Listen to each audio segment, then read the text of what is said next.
Hello friends, बहुत बहुत स्वागत है आप सभी का यूट्यूब के इस ऑनलाइन लर्निंग प्लेटफॉर्म पे। डीएलएड थर्ड सेमेस्टर की क्लासेस चल रही थी, जिसमें हम लोगों ने सोशल स्टडी में मुग़ल साम्राज्य के बारे में देखा था, उसके जो भी शासक हुए उनके बारे में देखा था और सूर्य साम्राज्य के बारे में भी हम लोगों ने जाना था। तो आज हम लोग देखेंगे कि जो मुग़ल शासन था, जो मुग़ल प्रशासन था, उनकी शासन व्यवस्था कैसी थी और मुग़ल साम्राज्य का पतन कैसे और क्यों हुआ।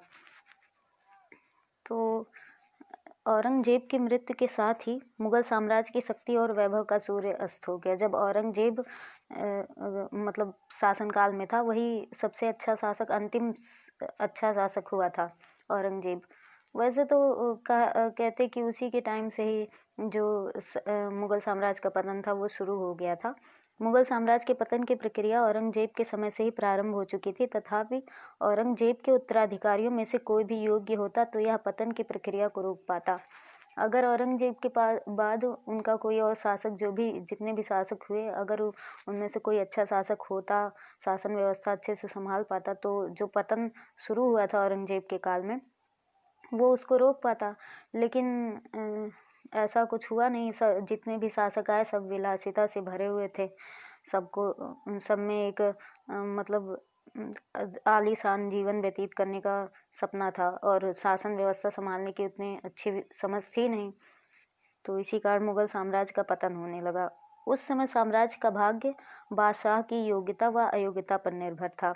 राजा जैसा होता था वैसे वो प्रजा को संभालता और वैसे ही उसकी शासन व्यवस्था होती थी। यदि साम्राज्य को उस समय एक सुयोग्य शासन प्रबंधक व अच्छा सेनापति बादशाह के रूप में प्राप्त हो जाता तो मुगल साम्राज्य का पतन ही ना होता। अगर अच्छा शासक मिल जाता तो वो भी बाकी और शासकों की तरह अच्छे से शासन व्यवस्था संभालता, तो जो पतन शुरू हुआ था वो वहीं पे रुक जाता या फिर पतन शुरू ही ना हुआ होता। एक के बाद एक अयोग्य, दुर्बल व विलास प्रिय मुगल बादशाहों ने मुगल शक्ति और वैभव को नष्ट करने में सहायता की।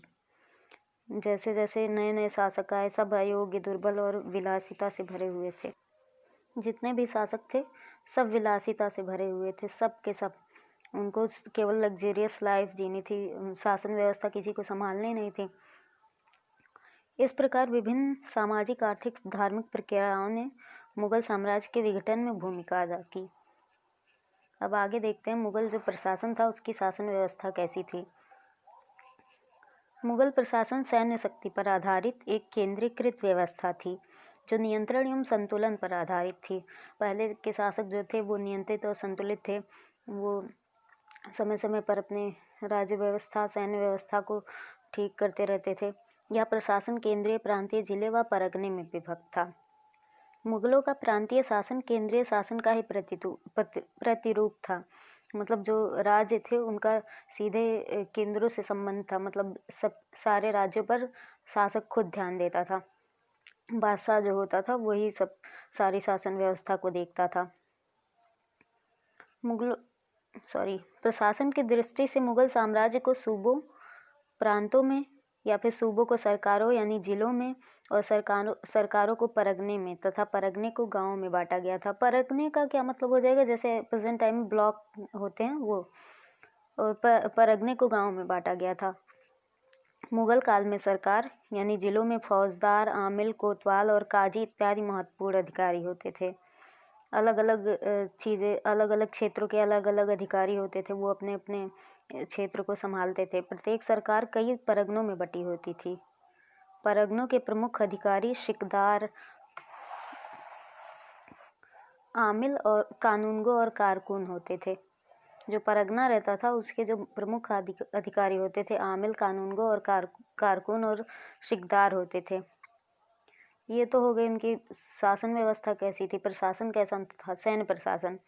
अब वहाँ की सामाजिक दशा कैसी थी मुगल काल की। मुगल कालीन समाज दो वर्गों में बटा था। प्रेजेंट टाइम में भी हम मान ही लेते हैं दो ही वर्गों में बटा है, एक धनी वर्ग, एक साधारण वर्ग। धनी वर्ग तथा जनसाधारण, जैसे कि उसमें किसान आ गए, दस्तकार आ गए, श्रमिक आ गए, ऐसे जो भी छोटे छोटे जाति के लोग थे वो जनसाधारण थे। और जो उच्च वर्ग के लोग थे जिसमें अधिकतर मनसबदार, जागीरदार एवं जमींदार तथा राजकीय संरक्षण प्राप्त सरकारी अधिकारी होते थे। जिनके पास धन ज़्यादा था, धनी वर्ग के जो लोग थे वो मतलब धनी उच्च वर्ग के लोगों में आते थे। जातीय बंधन कठोर थे और साधारणतया अंतर जातीय खान पान और विवाह संबंध निषिद्ध थे। उस टाइम में ज़्यादातर जातियाँ जो थी हिंदू धर्म की थी, जो धर्म था वो हिंदू धर्म ज़्यादा होते थे। तो जातीय बंधन जो था वो बहुत कठोर था, ना लोग एक दूसरे से अलग अलग जाति में खान पान करते थे, ना विवाह संबंध करते थे। पर्दा प्रथा, बाल विवाह, विधवाओं का विवाह ना होना, लड़की के जन्म को अपशकुन मानना, सती प्रथा, धनवान व्यक्तियों में बहु विवाह यानी एक से अधिक विवाह आदि सामाजिक कुरीतियाँ हिंदू समाज यानी बहुसंख्यक वर्ग, उस टाइम का सबसे ज़्यादा बहुसंख्यक वर्ग जो था हिंदू समाज था, उनका अंग बन गई थी। जो ये सब चीज़ें उच्च वर्ग के लोगों में होती थी, ज़्यादा एक से अधिक विवाह करना और पर्दा प्रथा, ये सब चीज़ें होती थी उस टाइम के ज़माने में। हालांकि मुगल काल में भी अनेक योग्य और प्रतिभाशाली स्त्रियां हुईं, जिन्होंने अपने समय की राजनीति और समाज को प्रभावित किया। विभिन्न मेले और उत्सवों का आयोजन धार्मिक क्रियाओं की पूर्ति तथा मनोरंजन दोनों के लिए होता था। उस टाइम पे अलग अलग मेले और उत्सव आयोजन किए जाते थे, जिसका जो मेन मोटिव होता था वो धार्मिक क्रियाएं होती थी, या तो अपने धर्म का प्रचार प्रसार करने के लिए करते थे या फिर मनोरंजन के लिए करते थे। अगला जो पॉइंट है वो है सांस्कृतिक एवं कलात्मक स्थिति वहाँ की कैसी थी मुगल काल की, उस टाइम की। मुगल काल को उसकी बहुमुखी सांस्कृतिक गतिविधियों के कारण भारतीय इतिहास का द्वितीय क्लासिकी युग कहा जाता है। जो मुगल काल था उसमें बहुत मतलब अलग अलग जातियों के लोग थे और सांस्कृतिक जो विधियाँ थी, जब अलग अलग जाति के लोग होंगे तो संस्कृतियाँ उनकी अलग अलग होंगी। और उस टाइम मतलब सबको महत्ता दी जाती थी मुगल काल में।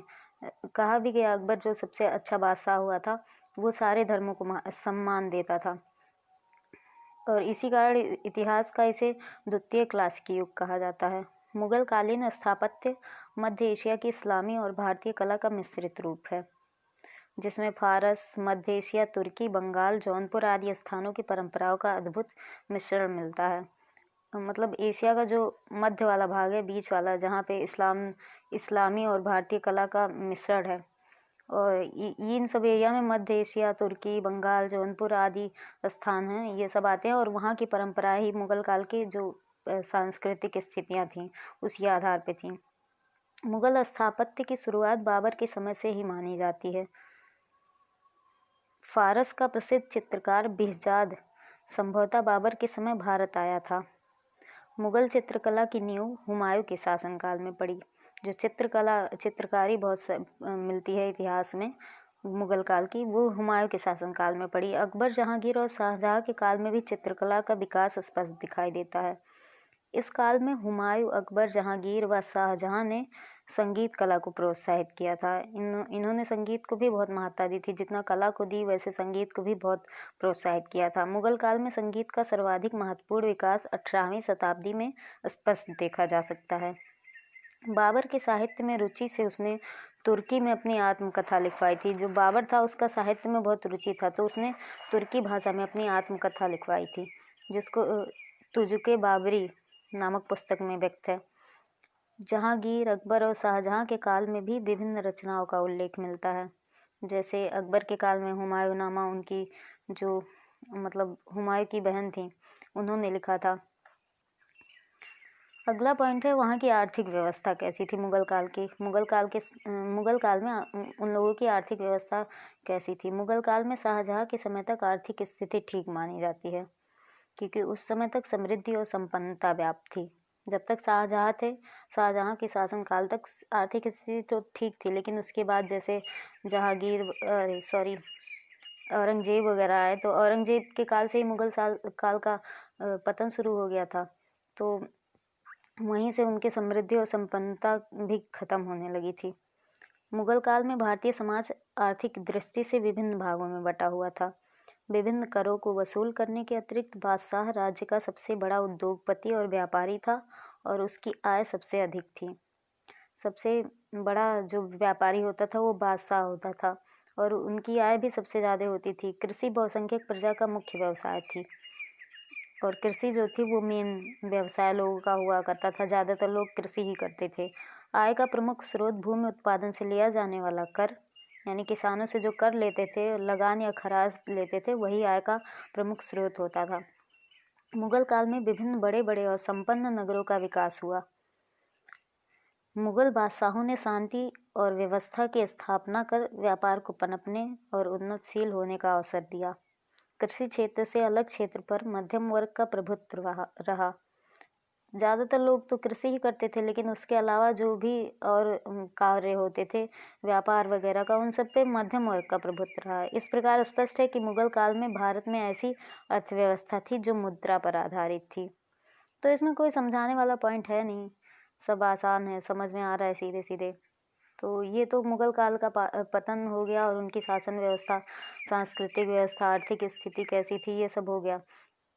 तो मुगल काल जो था यहीं पे समाप्त होता है। आगे हम लोग अगली क्लास में मराठा शक्ति के बारे में देखेंगे। मराठा जो शासन काल हुआ उसमें क्या क्या व्यवस्थाएं हुई। तो आज की क्लास में बस इतना ही। धन्यवाद।